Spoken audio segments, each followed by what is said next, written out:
Hey everybody, it's Tracy or Zavie Ds.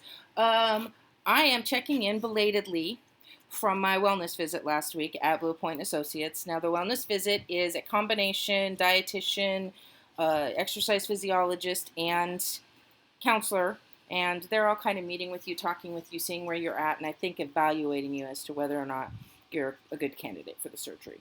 To start with, last Wednesday, I was late. Now, for those that know me, I'm never late. I hate being late. It's a major, major pet peeve for me. And so, yeah, I was not happy. I was watching the traffic reports before I left because I knew, living as we do just outside of DC, that traffic can go to hell in a handbasket very quickly. And traffic managed to go to hell in a handbasket within about 3 minutes of me leaving my house. I had my GPS telling me, don't take this route because there's been an accident. The only problem with that is I told everybody else don't take that route. And so I still ended up stuck in horrendous traffic and could not get there on time. I called to let them know. It was quite funny because she goes, how far away are you? Oh, about 5 miles. It's kind of a moot point when you're stuck in, practically non-moving, I guess, traffic. So I finally get there and I'm like, calm down. That they're pretty relaxed about it, probably used to it with being located where they are. And so I just tried to relax. Now the good news when I walked in is they verified with my insurance that I do not, in fact, need the 3-month pre-op monitored diet. And so A, that saved me some money, and B, that should mean that the surgery will be sooner than we originally believed. So that's good. Okay, looking at my notes. Okay, so my first meeting was with the dietitian, and she is an absolutely wonderful lady. Now, as a side note, this morning when I was telling my daughter this story, she said to me, well, remember, Mom, that our first opinion is based on what society has taught us, and our second opinion is based on how we were raised. Now, first, that made me feel really good as a mom, because apparently I raised her fairly well. But my first opinion was that she is a tiny little thing. She is very thin and small, and there was this part of my brain that went, well, how could she know what it's like to be obese? And then there was the second part of me that was almost like a Gibbs slap. Hey, don't judge her by her size. You wouldn't want her to judge you by your size. And so, in the course of my conversation with her, she mentioned, yeah, I stopped growing when I was 12. And so that, second voice in my head said to the first voice, see, you should not judge somebody when you don't know their story. And so, yeah, periodically they do actually talk to each other, but I promise I'm completely sane. So I set up goals with her, and let's see, I have those someplace here. Here, there. Increase physical activity, which kind of seemed to be a goal across the board. At least 20 minutes 3 times a week is my goal currently. And reduce the number of times a week that we order out, order in, whatever. Mainly because when we order in, we don't order healthy food, which is a sad and sorry fact because places do actually offer some decent food, and we don't generally get it. And when we do, we then supplement it with something not so good. And then lastly, cutting back on refined carbohydrates, something I was actually already doing, and now we're just really buckling down and trying to get rid of them. From there, I went to see the exercise physiologist, and she is very, very inspirational. She is a former, or I guess there's no such thing as a former bariatric patient. She has had bariatric surgery, and she is now an exercise physiologist, and obviously, being one, she's in incredible shape. She has a before and after picture on her desk, and she's a real inspiration for getting the water in and making sure that you're eating right and getting your vitamins, because she told me in the course of our conversation that she has, in fact, not had any plastic surgery. She's wearing one of those cap sleeve, real short sleeve shirts, and so her entire arm is showing, and it's perfect. I can talk. I would not have guessed that she had bariatric surgery based on, how perfect and her arms look. And I saw the pictures. She had the same thing that we all have, those ugly wings. But obviously she also has some good genetics, because my understanding is genetics has a little bit to do with it. So yeah, I had a good meeting with her. Her goals for me are to get 10,000 steps a day. I've only been up to about 6,000, which includes, getting up every hour and trying to get those 250 steps that your Fitbit can remind you to do, and stretching at least 2 or 3 times daily. She gave me a set of good, what they call chair exercises. So I've been trying to remember to do those, but you know how it is when you're trying something new. It's easier to forget than it is to remember. After that, I went and met with the counselor again. Very nice lady. I mean, I have not met anybody in this practice that is not just welcoming, you don't feel criticized or anything. Um, you are very much being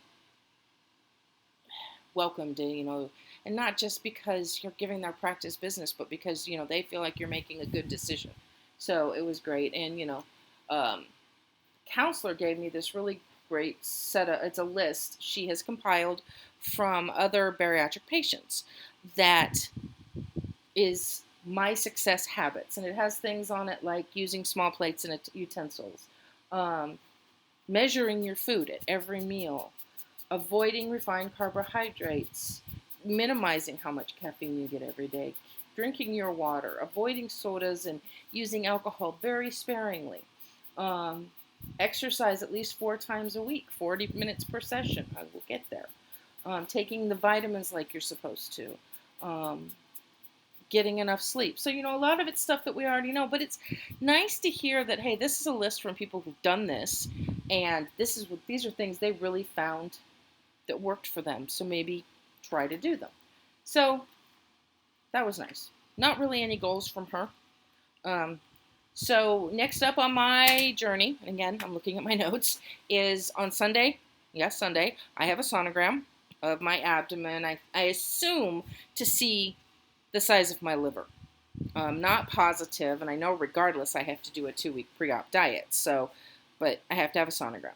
And then on Monday, I have a sleep consult that could lead to a sleep study. Now, I even checked with my husband on this. I don't snore.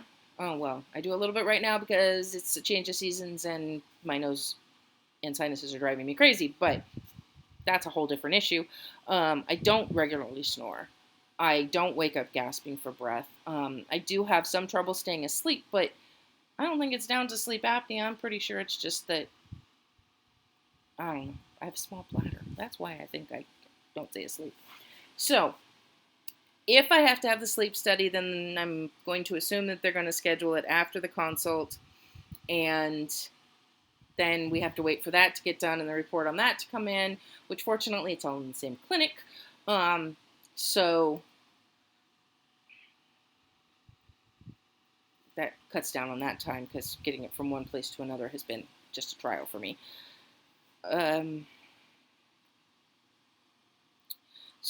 But once that's done, then the coordinators will get everything together and submit it to my insurance.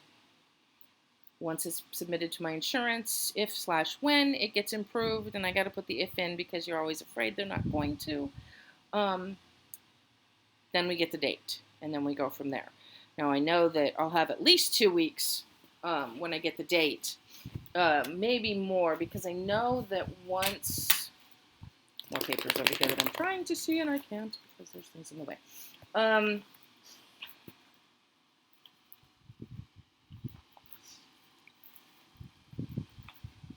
So, what it says in all this wonderful paperwork is 2 to 3 weeks prior to surgery, I have to attend a 2-hour before surgery nutritional education class. I'm pretty sure we all know what that means. And then I have to do 2 weeks of the pre-op diet, and they use Bariatric Advantage. So, yay. And then, the pre-op visit, and then we have surgery, and it all is wonderful, and I become a part of the losers crowd. So that is where I stand. I will do my best to update everybody after my sleep consult on Monday and let you guys at least know, how things are going and whether or not I have to have a sleep study. In the meantime, I want to say thank you to everybody Again, I forgot to write down some names, but Melanie Sliced Thinner and Smile and Shrinkin. You guys both make my day when you post anything. Melanie, your posts about Gene Pro are awesome. Keep it up. And thank you to everybody who is chronicling their journey. For me and others like me who are just starting out, it means so much to be able to watch these videos and to see how things, things people are going through, the problems they face, the obstacles they face, it just means a lot because it makes it so much more real than just reading about it, which, I read about everything. It's what I do as a librarian. I research, I read about things, and it's not real so as much, something like this, when you read about it, but seeing these videos, that it really, really has made it real for me, and thank you so much for that. And so I will see you all soon. Everybody take care. Bye-bye.